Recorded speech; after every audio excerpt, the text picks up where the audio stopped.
3 padişahlık. Zaman halkıgan muşavir. 29-bab. Tishig'i tegishga bo'lmaydigan diyan jamiyatidagi og'a-inilar. Xuddi Diyanmo'ning paras qilganidek, 2000 jim ko'k tuz bozorga selinishi bilanla Fuyang baliqni larziga keltiribdi. Bo'libmi, bahasi 1000 yarmoq bo'lgan ko'k tuz hozir 200 yarmoqdan setilg'ashqa fuqarolar qaynab ketishdi. 200 yarmoq ancha arzon bo'lmasimi, lekin ozroq eshinchisi bor oilalar yanada setib olalaydi. Qiziqish psixikasi hammali odamda bo'lg'ashqa, ko'k tuzdan iborat bu sirliq narsani kishilar faqat rivoyatlardan anglab, tetib beqishga emas, hatto ko'rib beqishga nasib bo'lmagan edi. Amdilikda 200 yarmoqdan setilg'ashqa, tabiiyla kishilarning ochko'zligini qo'zg'ishi muqarrar edi. 2000 jim ko'k tuz yerim kunga qolmayla pokiza setilib bo'lindi. Uningga Savsovning odam avatib dog'dug'i qo'zg'ishi qo'shilib, 2 kunga yetmayla bu xabar butkul Yanju oymiqiga pur ketdi. Hamma odam Fuyang baliqda bir avliyo sifat odamning borligini, zaharli tuz tog'dan ko'k tuz ayirib chiqa oladiganligi ko'ch-ko'ylardagi parang temisi bo'lib qoldi. Buningdan Savsov albatta xushal bo'ladi. Bu xabarga yeliqi maktub qo'shilsa, mi jamiyatidagilar cho'qim qarmoqqa elinadi. Agar xush bo'lmagan odam bor deyilsa, u dal Savxun edi. U qasrda maydisiga mushlig'inicha yig'lab ketdi. Voy olimay, bu Diyanmo avliyo o'xshamamdi. Zaharlik tuzdan ko'k tuzni ayirib chiqibdi.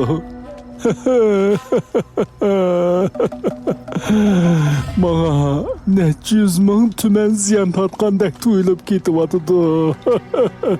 Uning bu zaharlik tuz teg'ini qaytirib olg'usi kelib ketdi. Agar boshqa odam bo'lgan bo'lsa, Savxun bulab bo'lsa-mu tortib oladi. Lekin bu yerdagi masala u Diyanmo'da. Hozir mushavvir deb mansibi borligini demaylik qo'yaylik. Bo'lmagan taqdirdimi, Diyan jamiyatidagilarning tishig'i tegishga petin olmaydi. Bir necha kundan keyin Savsov oxiri Yingchuan tarafdagilarning lashkariy ma'lumotini topshirib oldi. Ham baliqdagi mulkiy lashkariy mansabdorlarni boshlab janubiy qovuqqa sovrinlarni kutib olishga chiqdi. Hayvisi nihoyat zo'r bo'lib, hatto kishilarni buyurib sepil qovuqlarini pokiza serib supurib tozlatib, yana murosim to'plarini tayyor qilgan edi. Sovrinning cho'ng qo'shini dal vaqtida ko'rindi. Uzun sap xuddi bir ajdaho kelayotgandek ko'rinadi.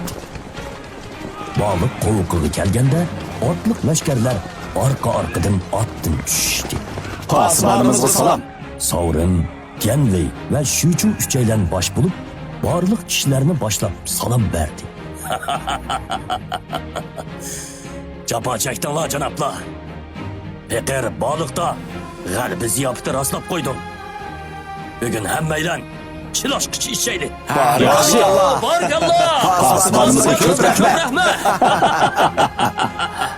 Savsovning bu gapini anglab, sarkarda lashkarlar barakalloh aytishdi. Shuncha japa tortib jang qilishi mushu daqiqalar uchun emasmi? Savsov rahmat aytib bo'lgandan keyin Yanwei lashkariy sapga qaramasdan bevosita sapdan chiqib Diyanmo'ning oldiga yugurib keldi. Buningga qarata Savsov albatta bir ko'zini yumib oladi. İnem. Kuyanda obdan turdingmi, ha? Men nayta obdan turyapman.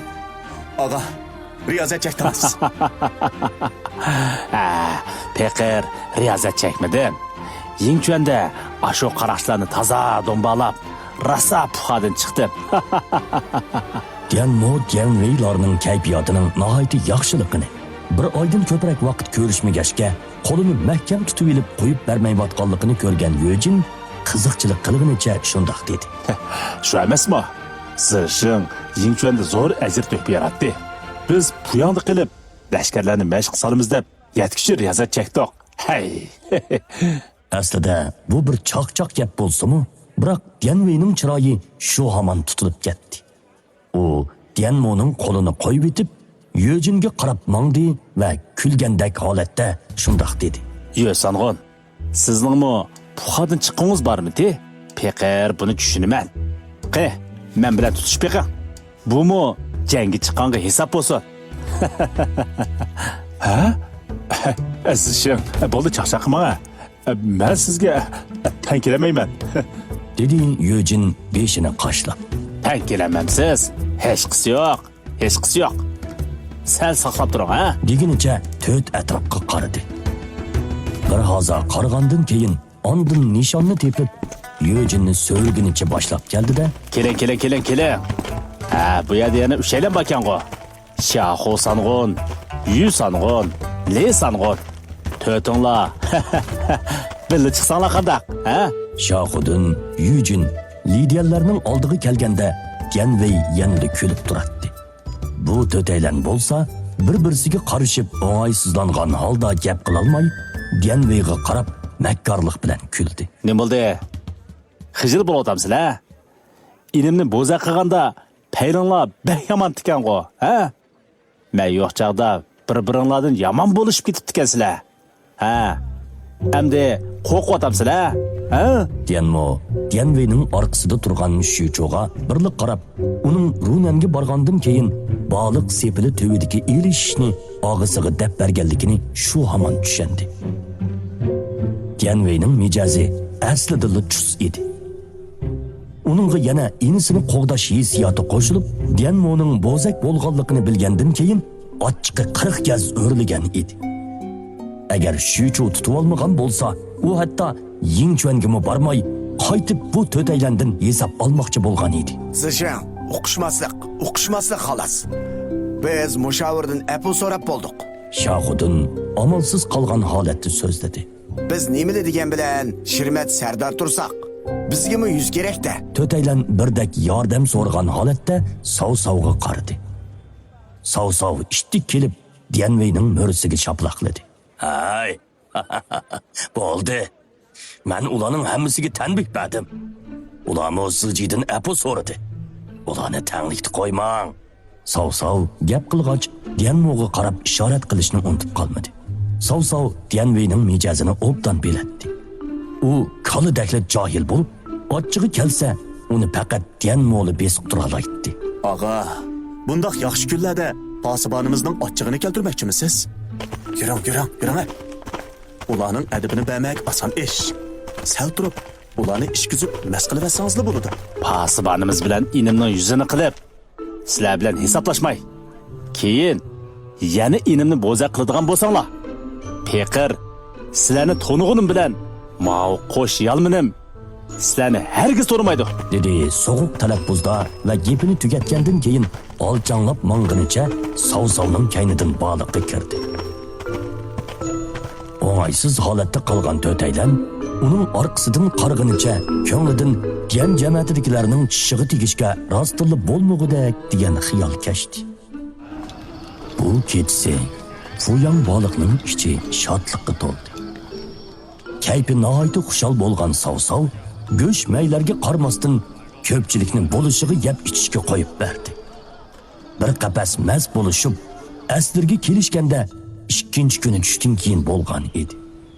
Aslida tuz teg'ig'i tekshirishga bormoqchi bo'lgan Dianmo'ni Dianvey bilan Shucho tutib elib, baliqdan chiqib ko'ngil etishga boshlabmoqdi. Pasibonimizning deyishcha, biz qaytib kelgandan keyin men bilan Jonkang o'rinlashga tegishli bir planning balig'ini etib ekansan. Menga tez deppa. Shundoq inim. U qaraqchilarning jeni bak bo'shgan. Qandoq cho'ng harakat bo'lsa, tezroq o'rinlashtiring. Mening bu o't bulut qilichimdan o't chaqnamasi o'p qoltirdi. Mavi ishni qarmamdigan. Savsavning og'zi nimandoq bo'sh. Yo'lbos sarkardilar kelishi bilanla ularning urush xumorini qo'zg'ab yetibdi emasmi? Qaraganda u meni tezroq o'rinlashtirib, Shujoni tezroq qo'lga tushirishni o'ylayotgan o'xshaydi. Biroq ularni qaytib kelgandan keyin haqiqatanmi planni ijro qiladigan chaq keldi. Dianmo qosh-tosh shirg'i minib planni qandoq deyishni o'ylanib mengayotganda, yondagi o'rmonlikdan to'yiqsiz hayronlik bilan tovligan ovoz keldi. Topdim. Sizni oxiri topdim. Dianmo darhol ovoz chiqqan tarafga qaradi. u to'riq ot minib olgan 30 necha yoshlardagi o'zi kelishgan ko'zlari nurliq bir er kishi bo'lib, kishiga bir xil qahramonlardek tuyg'u beradi. Chiroyidan bir xil mamnunlik aks etib, ko'zlaridan uzun ayrilgan qadinasi bilan qayta ko'rishgandek hayajon chiqib, hayajonlanganligidan badallari bo'shqini titrab turadi. İnem, bu adam tonumsan. deb so'rdi Denvey yetishib kelib. Denmo beshini sana yon qilib, qarshi tarafga qarab, uzun o'ylangandan keyin beshini chayqadi. Yo'q, to'lmaydi ekanman. Men texi siz bilan Junkangning do'stimikin deb qoptiman. Uchaylan to'riq ot minib olgan bu kishiga hayronlik bilan qarab qoldi. Atrofda yo boshqa odam bo'lmasa, bizga salom qiladi-da. Muhimi, bu uchaylandan hech qaysisi bu odamni tonimaydi. Siz bizga gap qilyapsiz?